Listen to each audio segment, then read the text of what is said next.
stop for a moment. Not because this story is complicated, but because it is dangerously easy to misunderstand. What just happened between Canada and the United States was not a trade dispute, it was not retaliation, and it was certainly not about a single piece of nuclear technology. What happened was the quiet collapse of an assumption that had gone unchallenged for decades.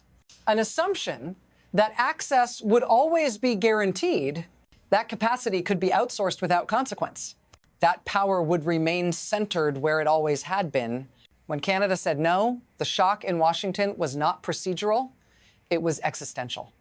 Because for the first time, a foundational system energy was no longer automatically available on demand.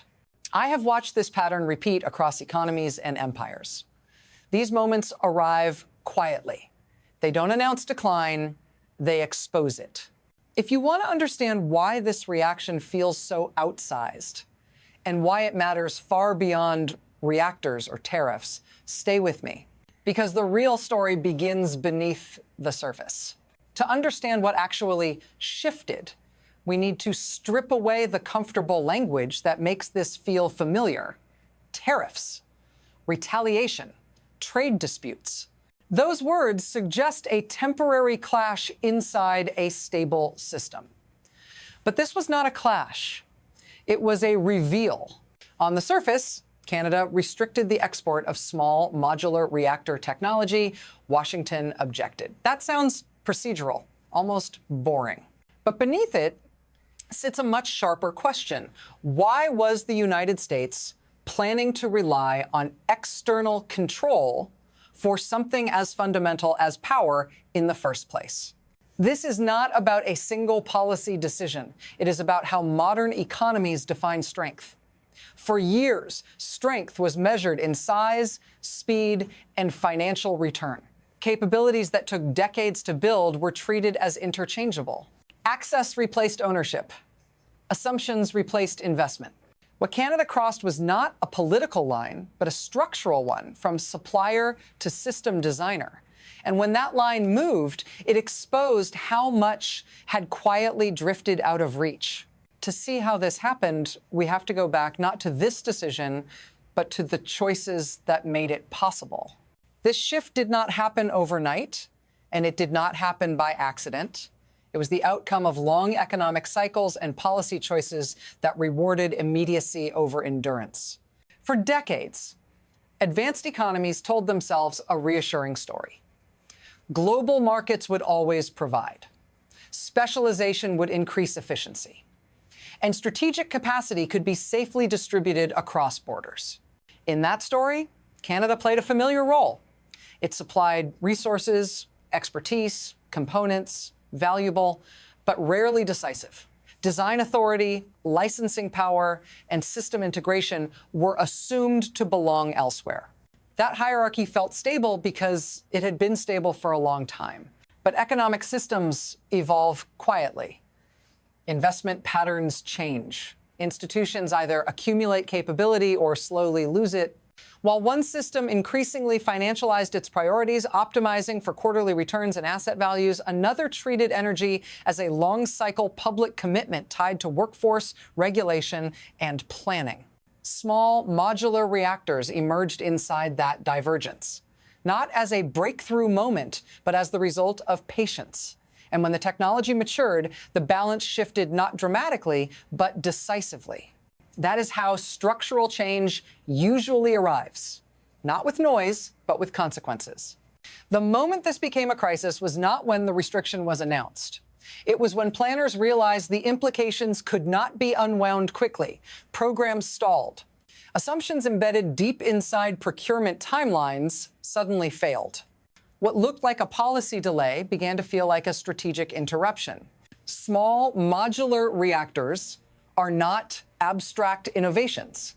They sit at the intersection of military logistics, remote operations, and energy-hungry digital infrastructure. They are designed to provide certainty where volatility is costly. When access to that certainty paused, the shock rippled outward quietly, but immediately. This is why the response felt frantic. Not because Canada acted unpredictably, but because dependency had been normalized for too long. The system had been optimized to move fast only when profit was clear, not when resilience was required. Nuclear innovation does not reward speed. It demands patience, coordination, and public trust. Here, the gap became visible. One system had treated this technology as a long-term public asset. The other had treated it as a future option that could be activated when needed. If this feels uncomfortable, it should. These moments expose the cost of neglect long before solutions are ready. And to understand why this pattern keeps repeating, we have to look at what lies beneath it. At the core of this episode is a mechanism that rarely makes headlines because it operates slowly and invisibly. It is the difference between building systems and extracting value from them. One approach treats technology as infrastructure. The other treats it as an asset class.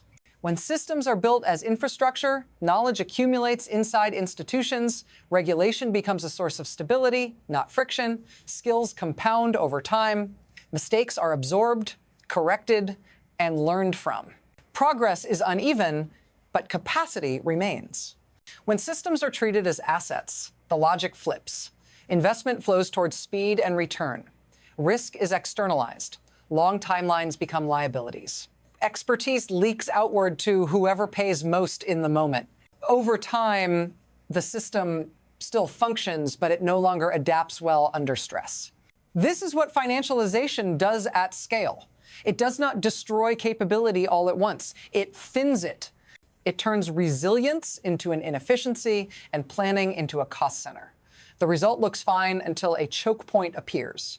Small modular reactors exposed that choke point. Control did not shift because of hostility or genius. It shifted because one system preserved its capacity while another assumed it would never need to. And once that assumption breaks, there is no quick repair. The second crisis did not arrive as an announcement.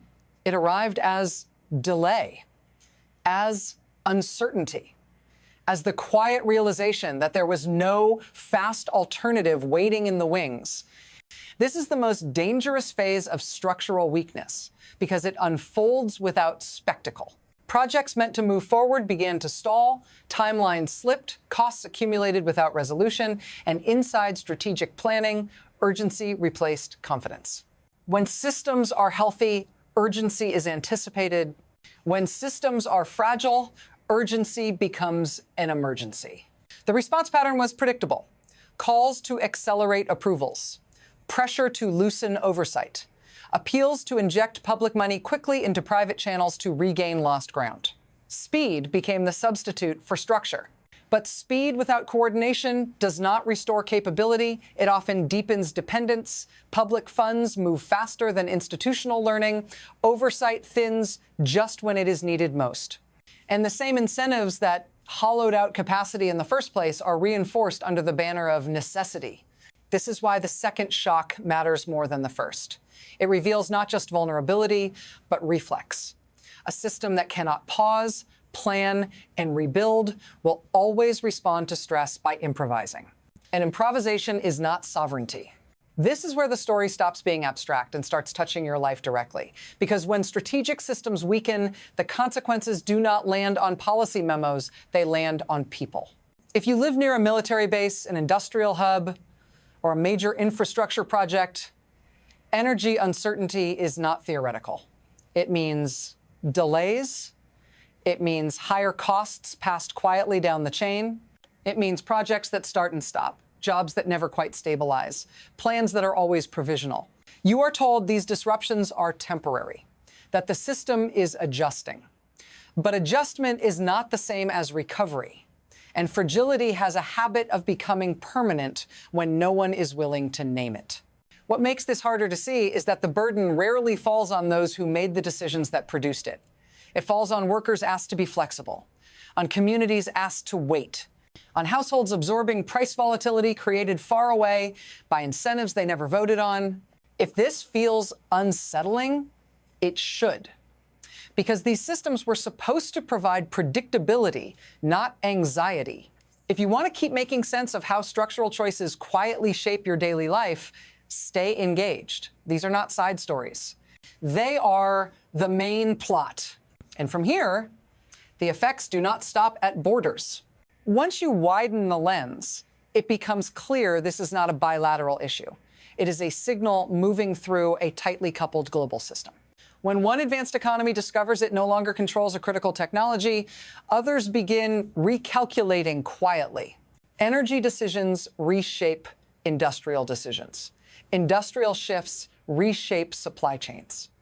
And supply chains, once stressed, transmit pressure across borders faster than diplomacy can respond. What looks like a contained policy choice quickly becomes a reference point for allies, competitors, and investors watching from the sidelines. Countries that maintain public capacity and long-term planning gain leverage, not because they seek confrontation, but because reliability is scarce. Those that optimize purely for efficiency find themselves negotiating from a weaker position, even when their aggregate power appears larger. This is how influence migrates in the modern world. Not through dramatic realignments, but through administrative rules, licensing regimes, and standards that quietly set the pace of development. When control over those mechanisms shifts, the effects cascade outward into trade, security partnerships, and geopolitical trust. What matters here is not who wins this moment, but what it reveals. Because once systems begin to diverge in capability, cooperation becomes asymmetrical, and asymmetry changes everything. From here, three futures begin to take shape, not as predictions, but as paths shaped by choices that are already visible. The first is a deliberate rebuild. Public institutions are treated as strategic assets again. Long-term investment returns to energy, regulation regains coherence, and capacity is rebuilt patiently. This path is slow, expensive, and politically demanding, but it restores balance. Sovereignty becomes something practiced, not proclaimed. The second is managed dependence. Access is negotiated, exceptions are carved out, and temporary fixes substitute for rebuilding. The system functions, but narrowly. Vulnerability remains masked by agreements that can be revised or withdrawn. This path feels stable until it isn't. The third is acceleration without reform. Money floods in, oversight loosens, and urgency justifies repetition of the same incentives that created fragility. Capability appears to grow, but control does not. This path produces motion, not resilience, and the next shock arrives faster. None of these outcomes are inevitable. They are the result of how societies define success, whether they measure progress in quarters or decades, whether they see critical systems as public foundations or tradable options. History is clear on one point. Economies that regain balance do so by realigning incentives with purpose. Those that avoid the reckoning delay it at rising cost. Which path unfolds depends on what this moment is allowed to become. And that brings us to the final question. What this episode ultimately reveals is not a failure of negotiation, but a failure of orientation. For years, economic policy was guided by the belief that access could substitute for capacity, and that efficiency was a proxy for strength. This moment shows how thin that belief has become. Sovereignty in the modern world is not declared. It is built slowly inside institutions that remember how to plan, regulate, and invest beyond the next cycle. When those institutions erode, no amount of emergency spending can instantly replace them. Power does not disappear overnight. It leaks away through neglected systems and unexamined assumptions. The danger now is not that nothing will be done, but that the wrong things will be done quickly. Patching instead of rebuilding, restoring access instead of restoring capability. Speed feels decisive, but without structure, it only rearranges dependence. If this story felt unsettling, that is because it should. It is not unique.